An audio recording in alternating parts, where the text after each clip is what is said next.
Hello, সবাই কেমন আছেন? আশা করি আপনারা সবাই খুব ভালো আছেন, সুস্থ আছেন। অনেকগুলো দিন পর আবার ফিরলাম আমার এই চ্যানেলে। আজ আপনাদের দেখাবো আমি এক স্বপ্নের দেশ, যা বাস্তবে ফুটে উঠেছে। দিনটি ছিল আমার জন্য সত্যিই খুব বিশেষ, কারণ আমি গিয়েছিলাম দুবাইয়ের সবচেয়ে সুন্দর এবং সবচেয়ে জনপ্রিয় জায়গাগুলোর মধ্যে একটি, দুবাই মিরাক্কেল গার্ডেনে। গিয়েছিলাম সকাল 7টার দিকে। ওয়েদারও ছিল খুব সুন্দর, হালকা হালকা ঠান্ডা বাতাস বইছিল। আর এমনটাই চাই এই দুবাই মিরাক্কেল গার্ডেন ঘুরে দেখার জন্য। আপনারা যদি প্রথমবার দুবাইতে বেড়াতে আসেন, তাহলে আমার অনুরোধ রইল একবার হলেও এই দুবাই মিরাক্কেল গার্ডেন ঘুরে দেখবেন। কথা দিচ্ছি হতাশ হয়ে ফিরবেন না। তো আর দেরি না করে যাওয়া যাক, আর দেখে নেই কেন এই গার্ডেনকে পৃথিবীর অন্যতম ফুলের বাগান বলা হয়। গেটের বাইরে থেকে মনে হচ্ছিল যেন কিছুটা একটা রয়েছে ভেতরে। বেশি দেরি না করে টিকিট দেখে ভেতরে গেলাম। আর হ্যাঁ, আপনাদের বলে রাখি, টিকিট আপনি অনলাইন কিংবা অফলাইন দুটোই পেয়ে যাবেন। আমি কিছুটা ভিড় এড়িয়ে যেতে অনলাইন টিকিট কেটেছিলাম আগের দিন রাতে। আর ওই দিন আমি একা ছিলাম না, সাথে ছিল একজন বাঙালি দাদা, যে কিনা পেশায় ইঞ্জিনিয়ার। যাই হোক, এটা জেনে রাখুন, প্রতি বছর শীতকালে এটা টুরিস্টদের জন্য খুলে দেওয়া হয়, কারণ দুবাইয়ের প্রচণ্ড গরমে এত বিপুল সংখ্যক ফুল সংরক্ষণ করা বেশ কঠিন। এই মিরাক্কেল গার্ডেন প্রথম চালু হয় 2013 সালে। তারপর থেকে পৃথিবীর বিভিন্ন দেশ থেকে লাখো লাখো মানুষ এখানে বেড়াতে আসেন। ভেতরে ঢুকেই চক্ষু আমার চড়ক গাছ। সত্যি বলতে কয়েক সেকেন্ড আমি শুধু চারিদিকে তাকিয়েছিলাম। যতদূর চোখ যায় শুধু রঙিন ফুল আর ফুল। প্রথম দেখাতেই এই জায়গাটা মন জয় করে নেয়। মনে হচ্ছিল যেন কোনো এক স্বপ্নের দেশে হেঁটে বেড়াচ্ছি।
লাল, হলুদ, গোলাপি, বেগুনি, সাদা, নানান রঙের লাখো লাখো ফুল এমন সুন্দরভাবে সাজানো হয়েছে যে মনে হচ্ছিল কোনটা বাদ দিয়ে কোনটার ছবি নেই।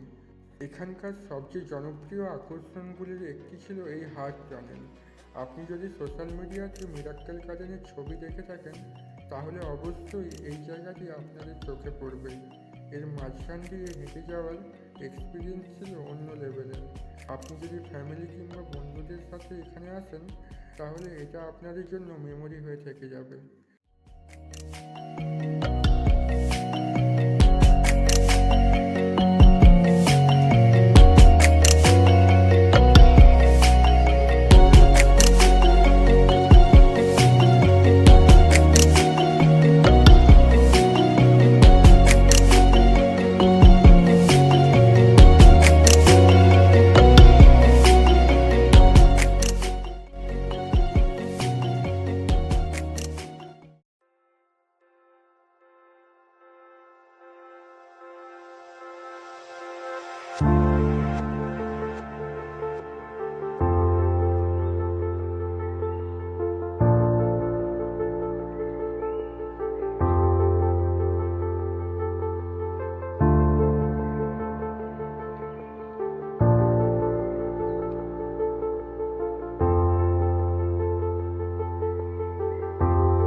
এখানে 1000-2000 ফুল নয়, প্রায় 15 কোটিরও বেশি ফুলের গাছ রয়েছে।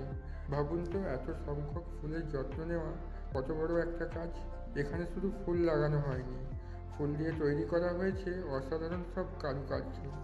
কোথাও বিশাল ঘোড়া, কোথাও বা ভাল্লুক, কোথাও বাড়ি রয়েছে, কোথাও বা ঘোড়েই, আবার কোথাও রয়েছে কার্টুন, আর এই সব কিছুই সাজানো ফুল দিয়ে। প্রতিটি কারুকার্য এত নিখুঁত আর যত্ন নিয়ে তৈরি করা হয়েছে যে বারবার থেমে গিয়ে দেখতে ইচ্ছে করছিল। এই ফুলের বাগানে শুধু ফুল নয়, প্রতিটি কোণায় যেন জীবন্ত কারুকার্যের স্পর্শ লেগে রয়েছে।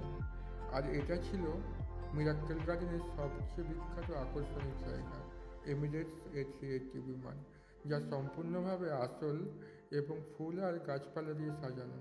এই মিরাক্কেল গার্ডেন গ্রিনিচ ওয়ার্ল্ড রেকর্ডেও স্থান পেয়েছে। এখানে সকালে আসার সবচেয়ে বড় সুবিধা হলো ওয়েদার, যেটা খুবই ভালো হয় চারিদিক ঘুরে দেখার জন্য। আর একটা মজার জিনিস হলো, প্রতি বছর এই বাগানের থিম চেঞ্জ করা হয়। মানে যেটা হলো, এই বছর আপনি যেটা দেখছেন তা পরের বছর থাকবে না। এই বাগান দেখাশোনা করার জন্য প্রতিদিন 200 থেকে 300 জন মানুষ কাজ করেন। এখানে আধুনিক ড্রিপ ইরিগেশন পদ্ধতিতে গাছে জল সরবরাহ করা হয়, যাতে জল অপচয় কম হয়, এমনকি গাছের শেকড় পর্যন্ত জল পৌঁছায়। তা আপনাদের মিরাক্কেল গার্ডেন কেমন লাগলো প্লিজ কমেন্টে জানাতে ভুলবেন না কিন্তু। আর আমার এই ইউটিউব চ্যানেলটি এখনও যদি সাবস্ক্রাইব না করে থাকেন তাহলে প্লিজ সাবস্ক্রাইব করে দেবেন। এইটুকু ভালোবাসা আর সাপোর্টই চাই আপনাদের থেকে। আজ এই পর্যন্ত, পরের ভিডিওতে আপনাদের নিয়ে যাব দুবাইয়ের অন্য কোনো ঠিকানায়। আর যারা নার্স আমার এই ভিডিও দেখছো, তারা যদি দুবাইতে অ্যাজ এ নার্স জব করতে চাও, আমায় ফেসবুক কিংবা ইনস্টাগ্রামে ফলো করতে পারো। ভালো থাকবেন সবাই, সুস্থ থাকবেন। বাই।